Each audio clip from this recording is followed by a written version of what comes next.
On today's Firefly on Tour adventure, join me on a day tour as we visit the northernmost part of Thailand, Chiang Rai. Let's go!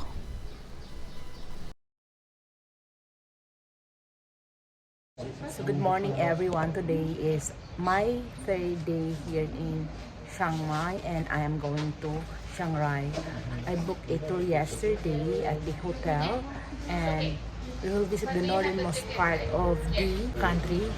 And for today's itinerary, I'll be doing the temples, the colored temples, the blue, white, and the black temple or house. Then we'll go to the tribe, the Karen long neck tribe. Then afterwards, the last one on the itinerary will be the triangle where the Myanmar, Laos, and Thailand meets. So let's go there. See me there in Chiang Rai. Sinundo na ako. Ayan, sinundo na ako. Papunta na kami sa Chiang Rai. So, alam mo na-book to right now. Buti na lang maaga ako. Ako yung pangalaw sa pumunta. So, sa likod ko yung pumunta sa kusunod kasi nakapamilya ako.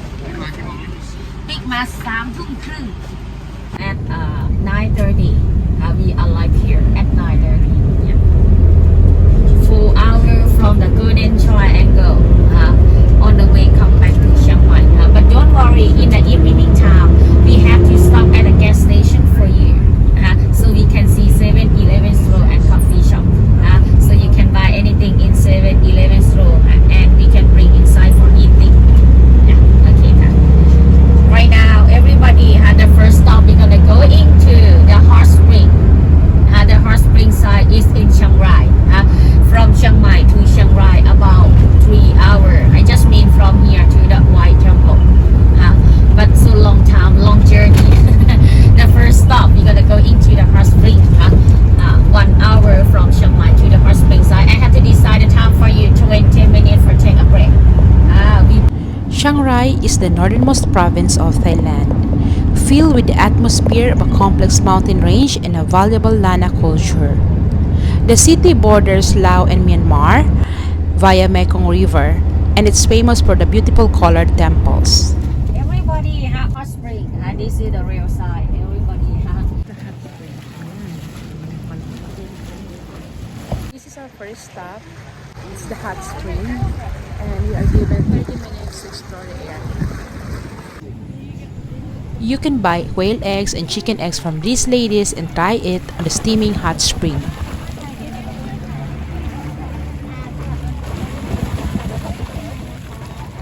From the other side of the road, there's another steaming hot spring. It's more, I think it's more pressurized than this one. Just a few meters away from the hot spring, you can find this canopy of trees where you can soak your feet on the warm water. O, dumiretso kami dito. Dito pwede kayong sa unahan mag-wash ng feet nyo kasi meron itong water. Aside from 7-Eleven, there are also stores that sells garments, food, and other local products. inside together. Please follow me. I have to buy some ticket for you, and I have to decide the time.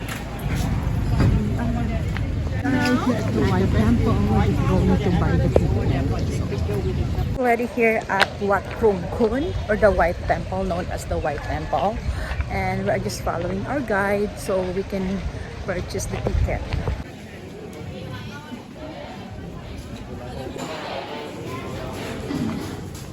Artist, Mr. Shalom Chai. Shalom Chai artist, he is the designer and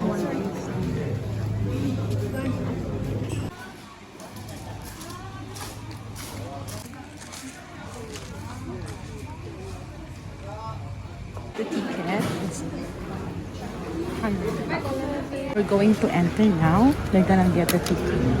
Thank you.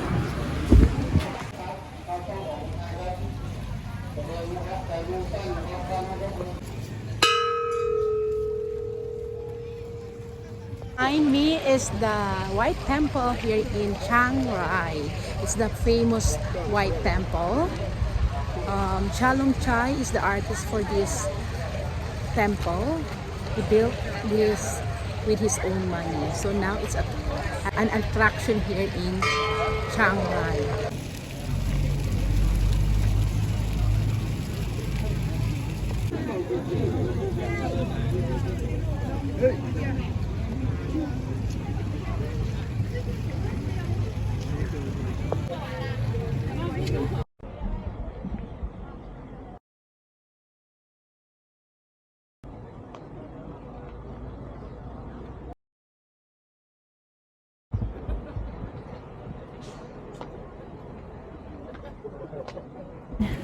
I think it's the whiter version, Yeah. but because of the water, it looks bluish. Yeah.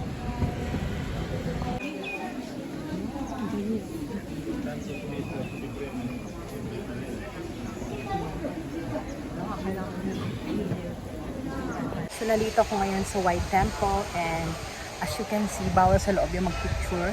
So dun pa lang sa papasok, naku, pahirapan pa talaga magpasok sa gate ng heaven. Kasi dun pa lang punong-puno na kami, hindi kami makapasok lahat kasi nagpipicture sila dun sa may parang welcoming, ano ba yun? Parang statue doon, yung magkaharap. Kasi yun daw yung welcome to heaven, and the other one, yung may mga kamay, is the hell.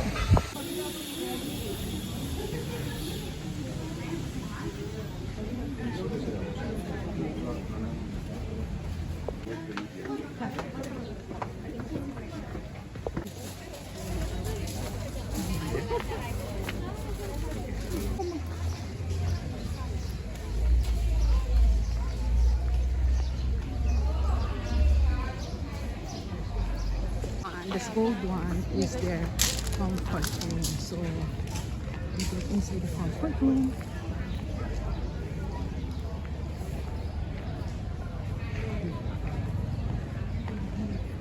The most beautiful comfort room I've been to. See, it's full of gold. Everywhere is gold. This one is the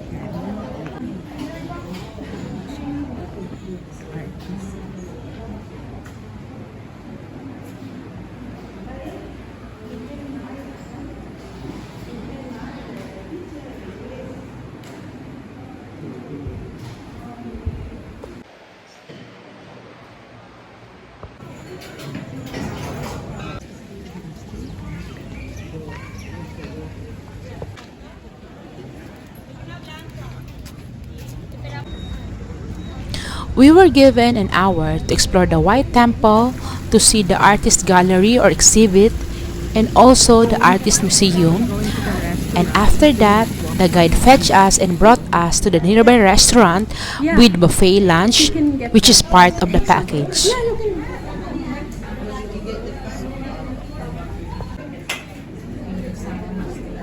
After our lunch, we went to the next destination, which is the Blue Temple. Dragon inside. Here now at the Blue Temple. Kakaiba to.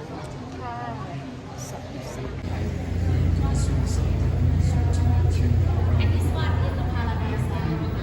And all different side. This one is the Lord Buddha. After he passed away, he all to the paradise side. Behind me is the image of Buddha here at the Blue Temple. The Blue Temple is known in Thai as Wang Rung Swaten, or Temple of the Dancing Tiger. Another ancient temple once stood here, and tigers are said to have roamed freely over the grounds when it was abandoned nearly a century ago. The Blue Temple, as it exists today, is brand new by comparison. The artist who built the Blue Temple is the student of the artist who built the White Temple.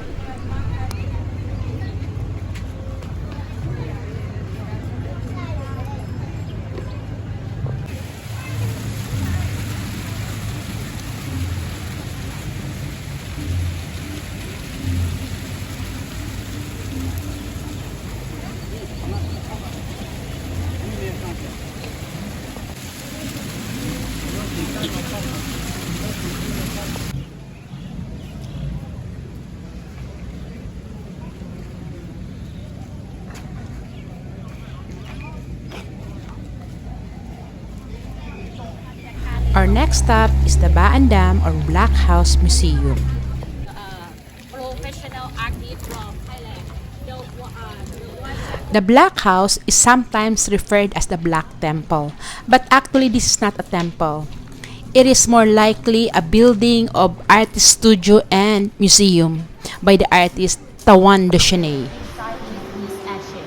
Nowadays, this place is taken over to his son. And right now, his son. His artwork is known for its dark, eerie, and mystical style.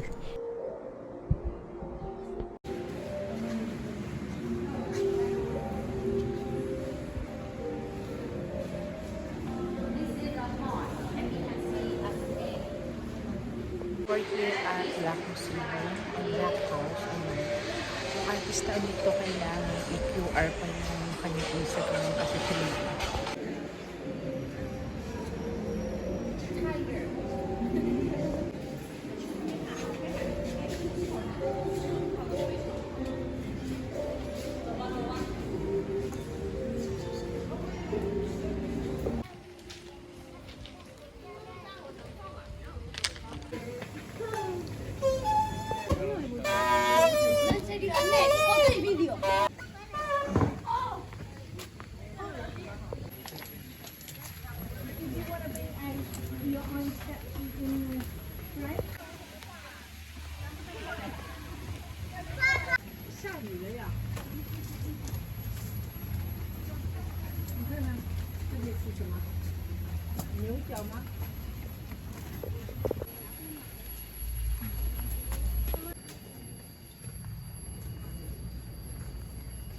Nandito ngayon tayo sa Baan Dam Museum or House o Black House. Actually, para kang ano dito. Ako yung Red Riding Hood. Charot.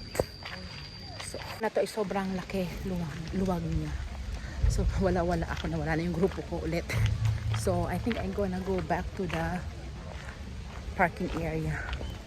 The village of Karen Long Neck Tribe. Right here at the Karen Long Neck Tribe. How to say hello? Ming Kalaba. Okay, everyone, right now, welcome to the Karen Long Neck village. So this village is like living in the mountainside, in the jungle.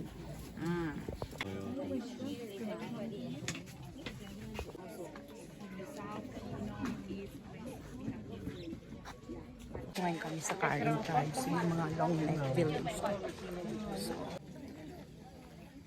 Ming Kalaba.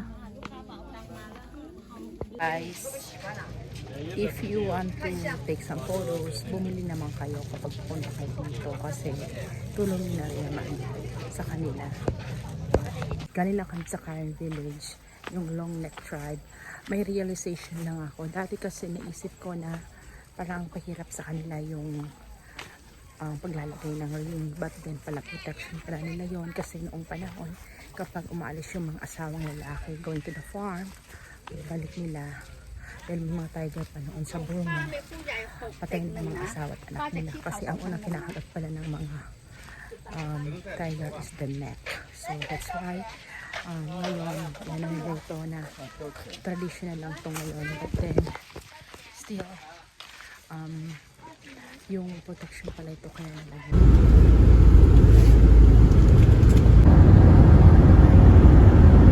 The Golden Triangle where the Burma, Thailand, and Laos along with Mongolia.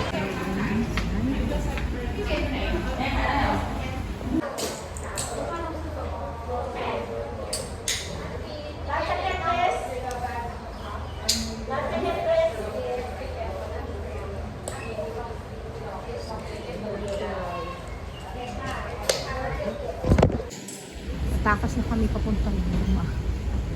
We are about to embark the device Burma or Myanmar, the Laos and Thailand. And he had to take, he had to rent this area, He had to rent this one island, 99 years. Myanmar over there.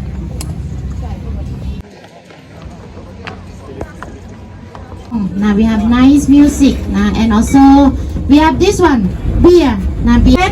If you would like to try We will have the tour guide will serve you. Now came from this is Thailand. Right hand side that is Laos. Everyone can see beautiful Buddha image on your left hand side. The opium and we use the latex. We use the latex of this flower for making the drug. More than 50 opium business here. We call big trade center to buy and sell the opium. The people who come now sometimes because not enough water. But right now, okay, good for us not to see here. This is the gateway how we go to China, everyone. How we go to China this way. People would like to have more beer? No? Okay, because today I feel like the weather so cool. We are going to take the boat along the river now. Everyone can see Lao Casino now on your list. Serious, I think they lose money for sure. Okay, it's of casino, not Lao government. The owner of casino in Lao side is Chinese businessman. Now he rent the land here for 99 years, everyone. 99 years to build casino here. But this now Myanmar is behind us. Now Myanmar behind us. Laos. Yes, this is the casino I tell to you before. I'm from Germany. How are you? My name. The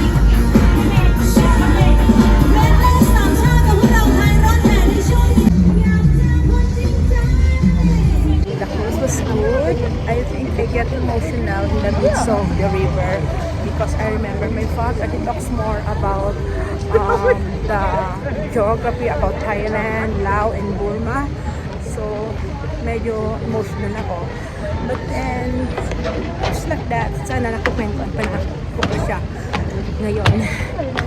We just finished the Golden Triangle River Cruise. I get emotional in the midst of the river because I remember my father who likes to talk about history, the people of other country. That's why I get emotional, but I'm good now. And I think it's a good experience, although this is not the usual part of the tour or the itinerary. But if you are here in Chiang Rai, better to get the same itinerary with a boat ride of Golden Triangle. It's worth it.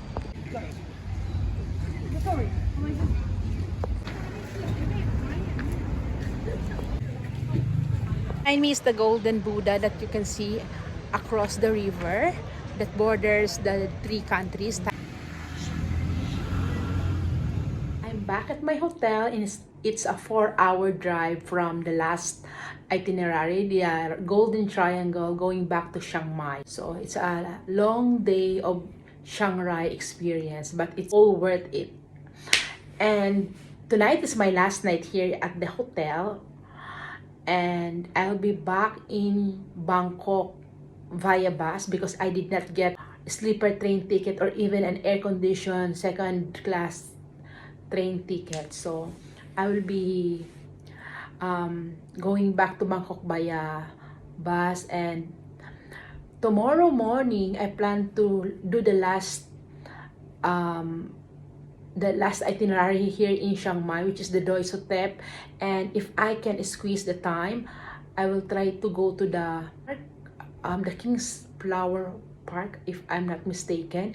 I cannot remember the exact name of the place, but it's at a 200-acre park. Let's see what can we do tomorrow before we go back to Bangkok. So for tonight, let's enjoy the remaining night and let's have a good rest. On our last episode of Chiang Mai Adventure, we will try the grab bike, go uphill in Doi Sotep, and visit Chiang Mai University. See you there!